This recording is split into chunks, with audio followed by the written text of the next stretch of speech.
Hello students, welcome to EPS English. और simple present tense के अंतर्गत आज हम लोग बात करेंगे इंटरोगेटिव सेंटेंसेस की, यानी कि प्रश्नवाचक वाक्यों की। तो सबसे पहले हम लोग समझते हैं कि इंटरोगेटिव सेंटेंस का स्ट्रक्चर क्या होता है। स्टूडेंट्स, इंटरोगेटिव सेंटेंस की शुरुआत डू या डज हेल्पिंग वर्ब से होती है, जो कि सब्जेक्ट के नंबर और पर्सन पर डिपेंड करता है। और इसके बाद आता है सब्जेक्ट, फिर आती है मेन वर्ब की फर्स्ट फॉर्म और सबसे लास्ट में आता है ऑब्जेक्ट। तो ये हो गया इंट्रोगेटिव सेंटेंस को बनाने के लिए स्ट्रक्चर। अब हम बात करते हैं इंट्रोगेटिव सेंटेंस को बनाने के रूल की। तो इंट्रोगेटिव सेंटेंस को बनाने का जो पहला रूल है, उसके अनुसार अगर सब्जेक्ट सिंगुलर नंबर हो या फिर थर्ड पर्सन सिंगुलर नंबर हो, जैसे कि ही, सी, इट में से कोई एक, तो सेंटेंस की शुरुआत डज हेल्पिंग वर्ब से होगी, फिर इसके बाद आएगा सब्जेक्ट, फिर आएगा मेन वर्ब का फर्स्ट फॉर्म। तो रूल नंबर 1 की अगर एग्जाम्पल की बात करें, एग्जाम्पल नंबर 1, क्या वह स्कूल जाता है, यानी does he go to school. यहाँ पे मार्क ऑफ इंट्रोगेशन रहेगा, जो मैं भूल गया था। तो ये हो गया does he go to school. तो इस सेंटेंस में सब्जेक्ट के रूप में ही आया है, यानी वह आया है। तो ही कौन सा सब्जेक्ट है? ही है third person singular number subject. तो इसलिए सेंटेंस की शुरुआत डज से होगी। तो ये हो गया डज, इसके बाद आया सब्जेक्ट ही। अब सेंटेंस में मेन वर्ब खोजेंगे। मेन वर्ब यहाँ पे क्या है? जाना है, यानी गो है। तो गो जो है मेन वर्ब की फर्स्ट फॉर्म है। तो ये हो गया डज ही गो। क्या वह जाता है? प्रश्न उठता है कहाँ जाता है, तो आंसर मिला टू स्कूल, यानी स्कूल जाता है। तो इसलिए स्कूल यहाँ पे ऑब्जेक्ट हो गया। इसी तरह से हम बात करेंगे एग्जाम्पल नंबर 2 की।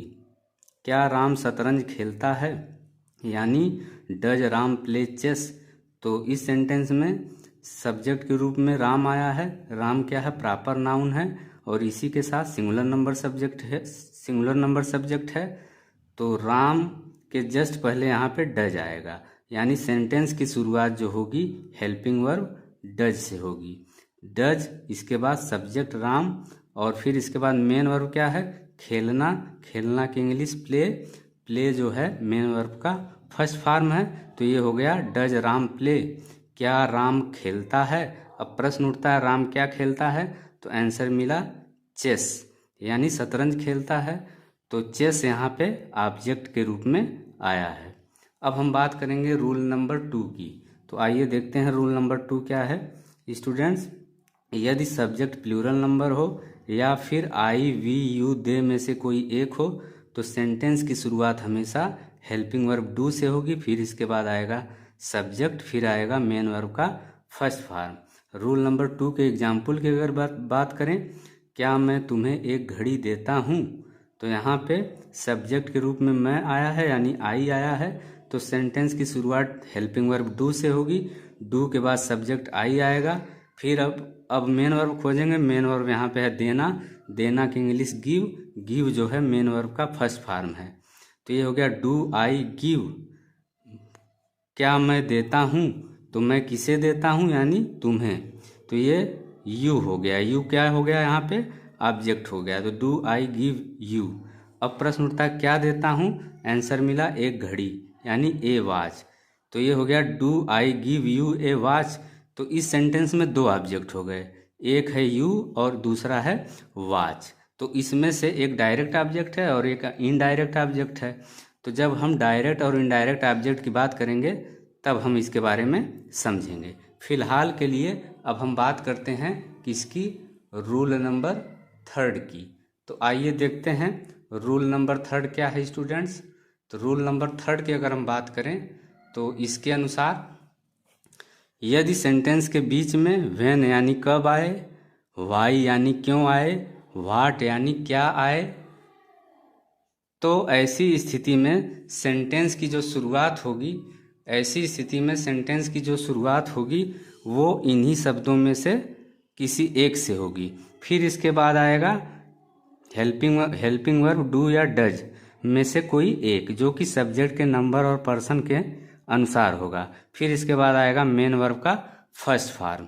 जैसे रूल नंबर 3 के एग्जाम्पल की बात करें, वह यहाँ क्यों आती है, तो अब इस सेंटेंस के बीच में क्यों आया है, यानी वाई आया है। तो सेंटेंस की शुरुआत किससे होगी, वाई से होगी। और यहाँ पे सब्जेक्ट वह है यानी सी है, तो she third person singular number subject है, तो इसीलिए सी के जस्ट पहले डज आएगा। तो ये हो गया वाई डज, फिर आएगा सब्जेक्ट, तो ये हो गया वाई डज सी। अब मेन वर्ब खोजेंगे, मेन वर्ब यहाँ पे है आना, तो आना का फर्स्ट फॉर्म कम, तो वाई डज सी कम, यानी वह क्यों आती है। प्रश्न उठता कहाँ आती है, तो आंसर मिला हेयर। अब एग्जाम्पल नंबर 2 की बात करें, वे स्कूल कब जाते हैं। तो इस सेंटेंस के बीच में भी प्रश्नवाचक शब्द कब आया है, यानी व्हेन आया है। तो सेंटेंस की शुरुआत किससे होगी, व्हेन से होगी। फिर हम जानते हैं कि यहाँ पे सब्जेक्ट क्या है, वे है। वे कौन सा सब्जेक्ट है, वे यानी दे प्लूरल नंबर सब्जेक्ट है। चूंकि दे प्लूरल नंबर सब्जेक्ट है, इसीलिए व्हेन के तुरंत बाद हेल्पिंग वर्ब डू आएगा, फिर इसके बाद सब्जेक्ट दे आएगा। अब हम यहाँ पे मेन वर्ब खोजेंगे, तो मेन वर्ब यहाँ पे है जाना यानी गो। गो मेन वर्ब की कौन सी फॉर्म है, फर्स्ट फॉर्म है। तो व्हेन डू दे गो, वे कब जाते हैं। प्रश्न उठता कहाँ जाते हैं, तो आंसर मिला टू स्कूल, तो इसलिए स्कूल यहाँ पे ऑब्जेक्ट है। अब हम बात करेंगे रूल नंबर 4 की। तो रूल नंबर 4 के अनुसार स्टूडेंट्स, यदि सेंटेंस में हाउ मच, हाउ मैनी, विच में से कोई एक आए, तो इससे जुड़ने वाला जो नाउन होता है वो भी इनके जस्ट बाद आएगा।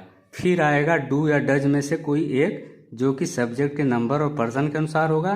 फिर आएगा सब्जेक्ट, और सबसे लास्ट में आएगा मेन वर्ब की फर्स्ट फॉर्म।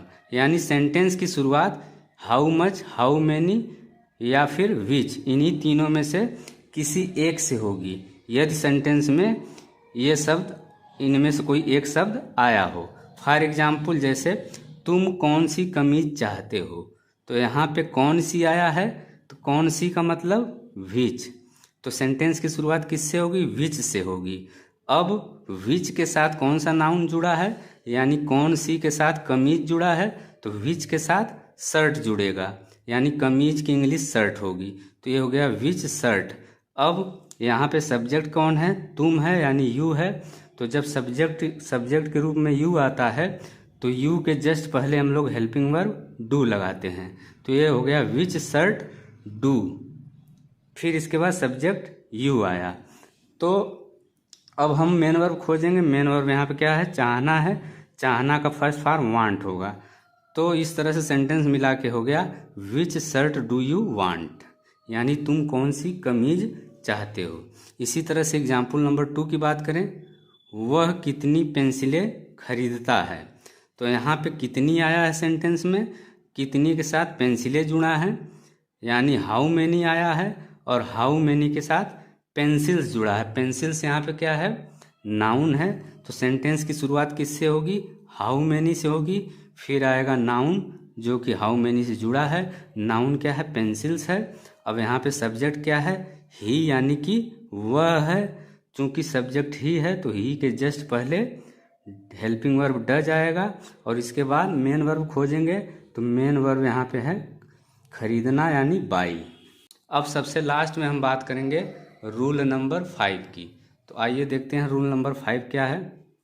स्टूडेंट्स, यदि किसी सेंटेंस में कोई क्वेश्चन वर्ड जैसे कि हु सब्जेक्ट के रूप में आया हो, तो सेंटेंस का स्ट्रक्चर अफर्मेटिव सेंटेंस की तरह रहेगा, लेकिन रहेगा वास्तव में ये इंट्रोगेटिव सेंटेंस। तो क्वेश्चन वर्ड हु यहाँ पे सब्जेक्ट हो गया, फिर इसके बाद आया मेन वर्ब का फर्स्ट फॉर्म, और मेन वर्ब के फर्स्ट फॉर्म में हम लोग यस या यस में से कोई एक जोड़ देंगे, और सबसे लास्ट में आएगा ऑब्जेक्ट। फॉर एग्जाम्पल, उसके घर प्रतिदिन कौन जाता है। तो यहाँ पे सब्जेक्ट कौन हो गया, सब्जेक्ट कौन यहाँ पे है, यानी हु है। तो सेंटेंस की शुरुआत हु से होगी। हु के बाद मेन वर्ब आएगा, मेन वर्ब गो है। तो गो फर्स्ट फॉर्म है, तो गो के अंत में हमने ईएस लगा दिया, तो ये हो गया हु गोज, यानी ये गो का फिफ्थ फॉर्म हो गया। तो हु गोज यानी कौन जाता है।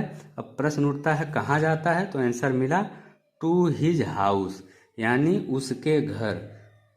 कब जाता है, फिर प्रश्न उठा, यानी डेली, यानी प्रतिदिन जाता है। और लास्ट में मार्क ऑफ इंटरोगेशन। तो स्टूडेंट्स, ये था आज का वीडियो। अगर वीडियो आपको अच्छा लगे तो वीडियो को लाइक करें, शेयर करें, साथ ही चैनल सब्सक्राइब करना न भूलें।